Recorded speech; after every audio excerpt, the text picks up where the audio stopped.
Hi, thanks for joining me for Chapter 9 of The Prisoner of Zenda, A New Use for a Tea Table.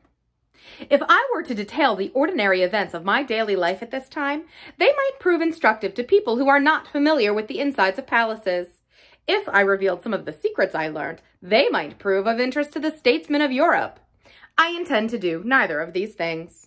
I should be between the Scylla of dullness and the Tribidus of indiscretion, and I feel that I had far better confine myself strictly to the underground drama which was being played beneath the surface of Ruritanian politics. I need only say that the secret of my imposture defied detection. I made mistakes. I had bad minutes. It needed all the tact and graciousness whereof I was master to smooth over some apparent lapses of memory and unmindfulness of old acquaintances of which I was guilty. But I escaped, and I attribute my escape, as I have said before, most of all, to the very audacity of the enterprise. It is my belief that, given the necessary physical likeness, it was far easier to pretend to be the king of Ruritania than it would have been to personate my next-door neighbor. One day, Sapt came into my room. He threw a letter at me, saying, "That's for you, a woman's hand, I think. But I've some news for you first." "What's that?" "The king's at the castle of Zenda," said he. "How do you know?" "Because the other half of Michael's 6 are there. I had inquiries made, and they're all there. Lauengram, Krafstein, and young Rupert Hensel, 3 rogues, too, on my honor, as fine as live in Ruritania." "Well?" "Well, Fritz wants you to march to the castle with horse, foot, and artillery." "And drag the moat?" I asked. "That would be about it," grinned Sapt, "and we shouldn't find the king's body then." "You think it's certain he's there?" "Very probable. Besides the fact of those 3 being there, the drawbridge is kept up, and no one goes in without an order from young Hensel or Black Michael himself. We must tie Fritz up." "I'll go to Zenda," said I. "You're mad." "Someday." "Oh, perhaps. You'll very likely stay there, though, if you do." "That may be, my friend," said I carelessly. "His Majesty looks sulky," observed Sapt. "How's the love affair?" "Damn you, hold your tongue," I said. He looked at me for a moment, then he lit his pipe. It was quite true that I was in a bad temper, and I went on perversely. "Wherever I go, I'm dodged by half a dozen followers." "I know you are. I send 'em." He replied composedly. "What for?" "Well," said Sapt, puffing away, "it wouldn't be exactly inconvenient for Black Michael if you disappeared. With you gone, the old game that we stopped would be played, or he'd have a shot at it." "I can take care of myself." "Digotet, Bersanin, and Dichard are in Streslau, and any one of them, lad, would cut your throat as readily as I would Black Michael's, and a deal more treacherously." "What's the letter?" I opened it and read it aloud. "If the king desires to know what it deeply concerns the king to know, let him do as this letter bids. At the end of the new avenue there stands a house in large grounds. The house has a portico with a statue of a nymph on it. A wall encloses the garden. There is a gate in the wall at the back. At 12 o'clock tonight, if the king enters alone by that gate, turns to the right and walks 20 yards, he will find a summer house approached by a flight of 6 steps.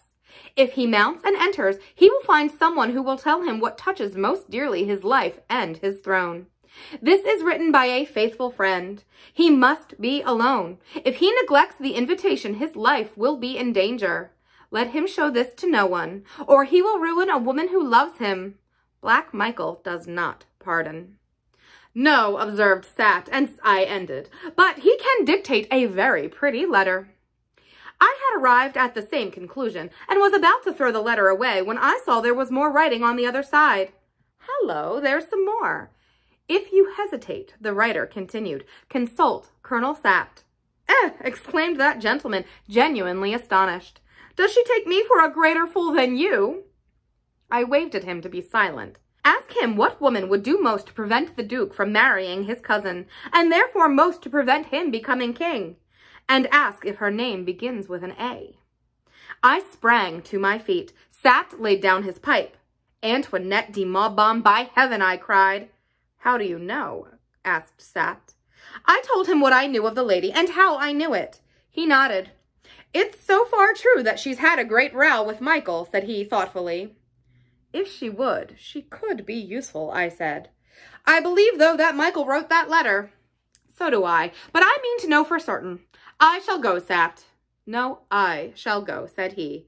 You may go as far as the gate. I shall go to the summer house. I'm hanged if you shall. I rose and leant my back against the mantelpiece. Sapt, I believe in that woman, and I shall go. I don't believe in any woman, said Sapt, and you shan't go.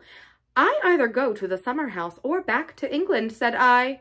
Sapt began to know exactly how far he could lead or drive, and when he must follow. We're playing against time, I added. Every day we leave the king where he is, there is fresh risk. Every day I masquerade like this, there is fresh risk. Sapt, we must play high. We must force the game. So be it, he said with a sigh.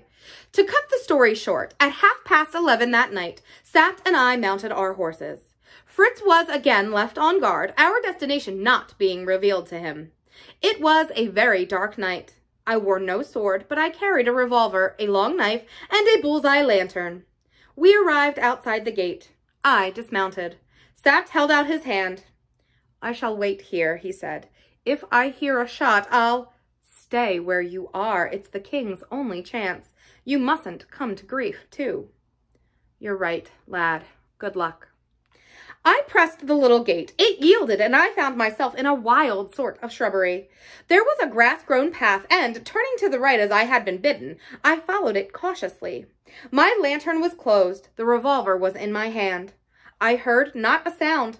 Presently, a large, dark object loomed out of the gloom ahead of me. It was the summer house. Reaching the steps, I mounted them and found myself confronted by a weak, rickety wooden door, which hung upon the latch. I pushed it open and walked in. A woman flew to me and seized my hand. Shut the door, she whispered.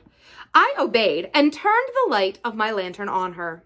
She was in an evening dress, arrayed very sumptuously, and her dark, striking beauty was marvelously displayed in the glare of the bullseye.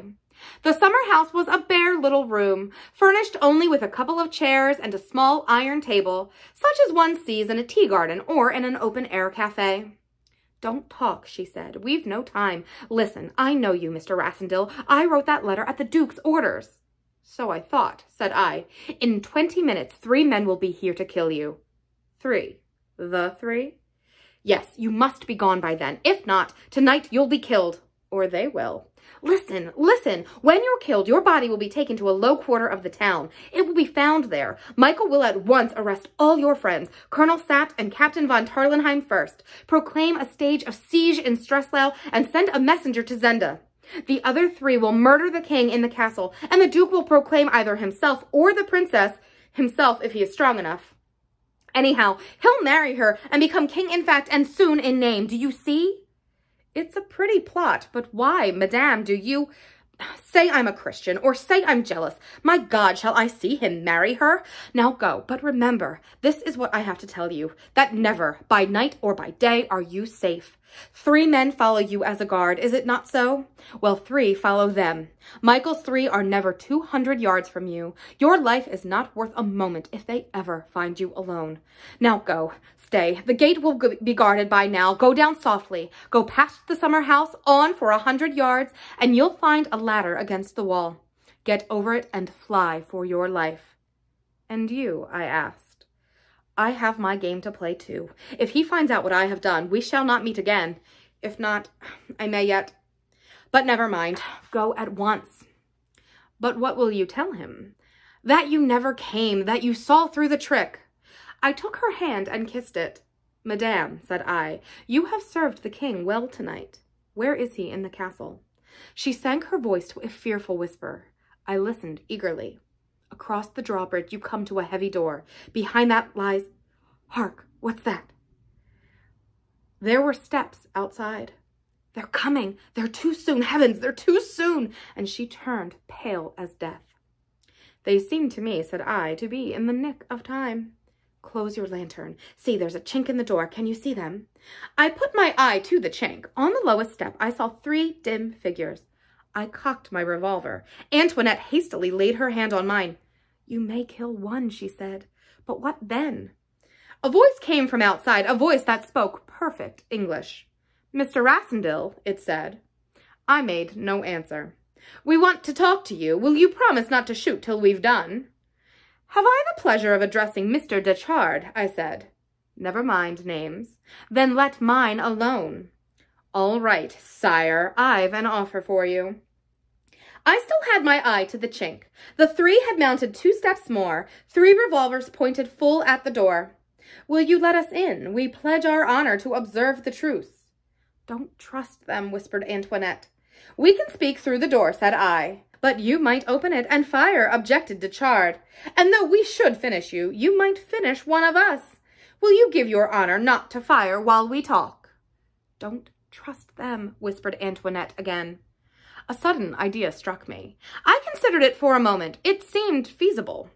"I give my honor not to fire before you do," said I, "but I won't let you in. Stand outside and talk." "That's sensible," he said. The 3 mounted the last step and stood just outside the door. I laid my ear to the chink. I could hear no words, but Dechard's head was close to that of the taller of his companions, Digotet, I guessed. Private communications, thought I. Then I said aloud, "Well, gentlemen, what's the offer?" "A safe conduct to the frontier and 50,000 pounds English." "No, no," whispered Antoinette in the lowest of whispers. "They are treacherous." "That seems handsome," said I, reconnoitering through the chink. They were all close together, just outside the door now. I had probed the hearts of the ruffians, and I did not need Antoinette's warning. They meant to rush me as soon as I was engaged in talk. "Give me a minute to consider," said I, and I thought I heard a laugh outside. I turned to Antoinette. "Stand up close to the wall, out of the line of fire from the door," I whispered. "What are you going to do?" she asked in a fright. "You'll see," said I. I took up the little iron table. It was not very heavy for a man of my strength, and I held it by the legs. The top, protruding in front of me, made a complete screen for my head and body. I fastened my closed lantern to my belt and put my revolver in a handy pocket. Suddenly, I saw the door move ever so slightly. Perhaps it was the wind. Perhaps it was a hand trying it outside. I drew back as far as I could from the door, holding the table in the position that I have described. Then I called out, "Gentlemen, I accept your offer, relying on your honor. If you will open the door." "Open it yourself," said Dechard. "It opens outward," said I. "Stand back a little, gentlemen, or I shall hit you when I open it." I went and fumbled with the latch. Then I stole back to my place on tiptoe. "I can't open it," I cried. "The latch has caught." "Tut, I'll open it," cried Dechard. "Nonsense, Burson, why not? Are you afraid of one man?" I smiled to myself. An instant later, the door was flung back. The gleam of a lantern showed me the 3 close together outside, their revolvers leveled. With a shout, I charged at my utmost pace across the summer house and through the doorway. 3 shots rang out and battered into my shield. Another moment, and I leapt out, and the table caught them full and square, and in a tumbling, swearing, struggling mass, they and I and that brave table rolled down the steps of the summer house to the ground below. Antoinette de Maubant shrieked, but I rose to my feet, laughing aloud. Digotet and Bersonin lay like men stunned. Dechard was under the table, but as I rose, he pushed it from him and fired again. I raised my revolver and took a snap shot. I heard him curse, and then I ran like a hare, laughing as I went, past the summer house and along the wall. I heard steps behind me, and turning round I fired again for luck. The steps ceased. "Please God," said I, "she told me the truth about the ladder, for the wall was high and topped with iron spikes." Yes, it was there. I was up and over in a minute. Doubling back, I saw the horses, then I heard a shot. It was Sapt. He had heard us and was battling and raging with the locked gate, hammering it and firing into the keyhole like a man possessed. He had quite forgotten that he was not to take part in the fight. Whereat I laughed again and said as I clapped him on the shoulder, "Come home to bed, old chap. I've got the finest tea-table story that you've ever heard." He started and cried, "You're safe," and wrung my hand. But a moment later he added, "And what the devil are you laughing at?" "4 gentlemen round a tea-table," said I, laughing still, for it had been uncommonly ludicrous to see the formidable 3 altogether routed and scattered with no more deadly weapon than an ordinary tea-table. Moreover, you will observe that I had honorably kept my word, and not fired till they did.